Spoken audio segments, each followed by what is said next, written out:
और चलिए 8 बजे की बुलेटिन की शुरुआत 18 ब्रेकिंग के साथ। पहली ब्रेकिंग, अरुणाचल प्रदेश के तवांग सेक्टर में भारत और चीनी सैनिकों के बीच हुई झड़प के बाद पीएम मोदी आज नॉर्थ ईस्ट के दौरे पर हैं। शिलांग में आज पीएम मोदी के कार्यक्रम की अध्यक्षता गृह मंत्री अमित शाह करेंगे। असम के मुख्यमंत्री हेमंत बिस्वा शर्मा, राज्यपाल और सभी 7 राज्यों के मुख्यमंत्री इस कार्यक्रम में मौजूद रहेंगे। शिलांग में पीएम उत्तर पूर्वी परिषद के स्वर्ण जयंती समारोह में हिस्सा लेंगे।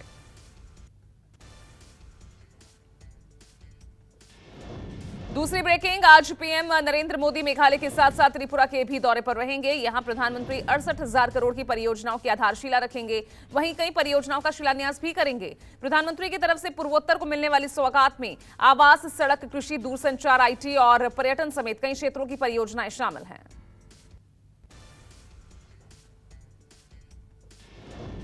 तीसरी ब्रेकिंग, बिहार में जहरीली शराब कांड पर एक्शन लेते हुए राष्ट्रीय मानवाधिकार आयोग ने अपने एक सदस्य की अध्यक्षता में अपनी खुद की जांच टीम को मौके पर भेजने का फैसला लिया है। ये टीम बिहार के सारण में जाएगी और जहरीली शराब से हो रही मौतों की जांच करेगी। प्रशासन ने अब तक 69 लोगों की मौत की पुष्टि की है। वहीं जहरीली शराब से सीवान में 6 लोगों की मौत और बेगूसराय में 2 लोगों की मौत की भी खबर है।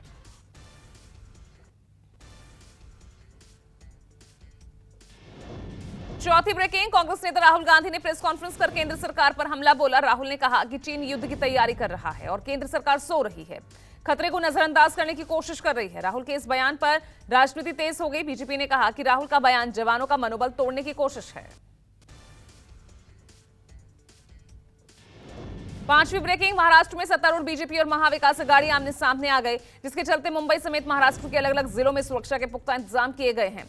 महाविकास अघाड़ी महाराष्ट्र सरकार के खिलाफ विरोध मार्च निकाल रहा, तो सत्तारूढ़ बीजेपी ने शिवसेना पर हिंदू देवी देवताओं पर अपमान का आरोप लगाया है और माफी मांगने के साथ विरोध मार्च निकाल रहा है।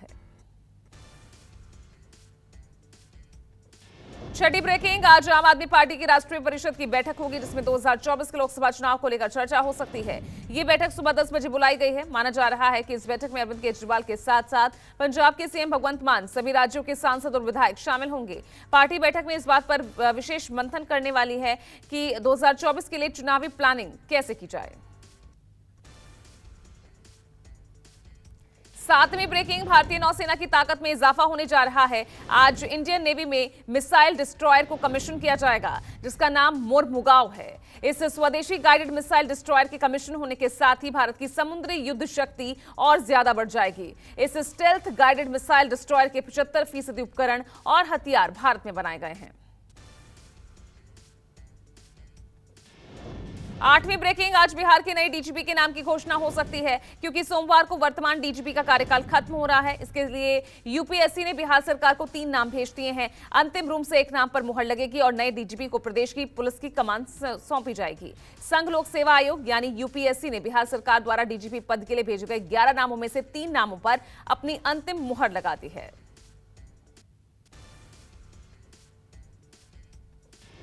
नौवीं ब्रेकिंग, बिहार में आज पहले चरण में नगर निकाय चुनाव के लिए मतदान होगा। इस दौरान 156 निकायों के लिए वोटिंग की जाएगी। साथ ही पहले चरण में 68 नगर परिषदों और 88 नगर पंचायतों में मतदान सुबह 7 बजे से शाम 5 बजे तक होगा। पहले चरण के लिए वोटों की गिनती 20 दिसंबर को की जाएगी। हालांकि दूसरे चरण का चुनाव 28 दिसंबर को होना है।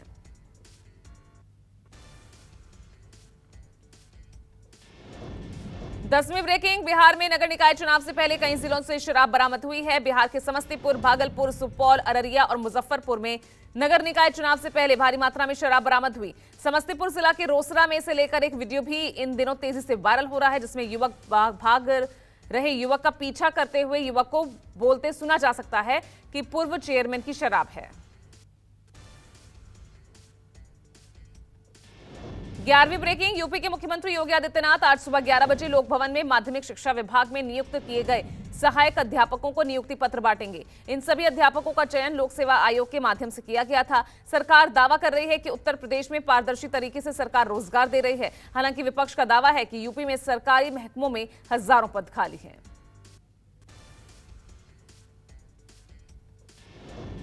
12वीं ब्रेकिंग, श्रद्धा हत्याकांड में आरोपी आफ्ताब ने साकेत कोर्ट में याचिका दायर की थी, जिस पर शनिवार को सुनवाई होनी थी, लेकिन आफ्ताब ने जमानत याचिका दायर किए जाने से इनकार कर दिया, जिसके बाद ये सुनवाई टल गई। अब इस मामले में 22 दिसंबर को सुनवाई होगी। सोमवार को आफ्ताब की वकील से मुलाकात होगी। उसके बाद आफ्ताब बताएगा कि जमानत याचिका लगानी है या नहीं।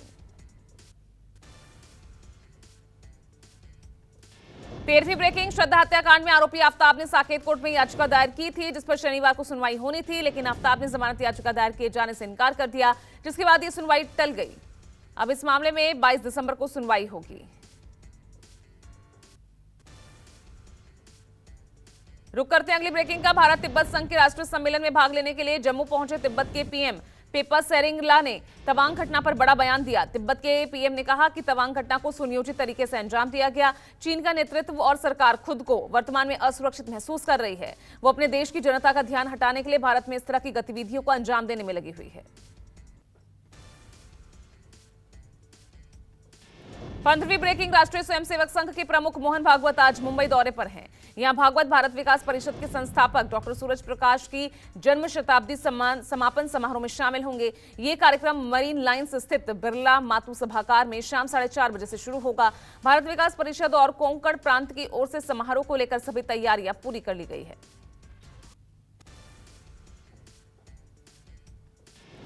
16वीं ब्रेकिंग गहलोत सरकार के राज्य मंत्री राजेंद्र गुढ़ा ने शनिवार को जयपुर के इंडियन ऑयल कॉर्पोरेशन के दफ्तर में आईओसीएल के chief general manager Kulwinder Singh को बंधक बना लिया। अब मंत्री का धमकी भरा वीडियो भी सोशल मीडिया पर खूब वायरल हो रहा है, जिसमें वो कह रहे हैं कि किसी डॉन को भी बुला लेना, नहीं छोड़ेंगे, अब आपको इंसाफ होने तक यहीं रहना होगा। 17वीं ब्रेकिंग नोएडा एक्सप्रेसवे पर आज तड़के बड़ा हादसा हुआ। यहां दो बसों के बीच जोरदार टक्कर हुई, 3 लोगों की मौत हो गई है, कई लोग घायल हुए हैं। मौके पर पुलिस ने पहुंचकर रेस्क्यू शुरू किया और आनन फानन में घायलों को नजदीकी अस्पताल में भर्ती कराया गया। बताया जा रहा है कि यह हादसा ग्रेटर नोएडा में नॉलेज पार्क के पास हुआ। और 18वीं ब्रेकिंग चीन में कोरोना ब्लास्ट के बाद चीन की राजधानी बीजिंग में शनिवार को शवदाह गृह पर अंतिम संस्कार के लिए मारामारी जैसे हालात पैदा हो गए।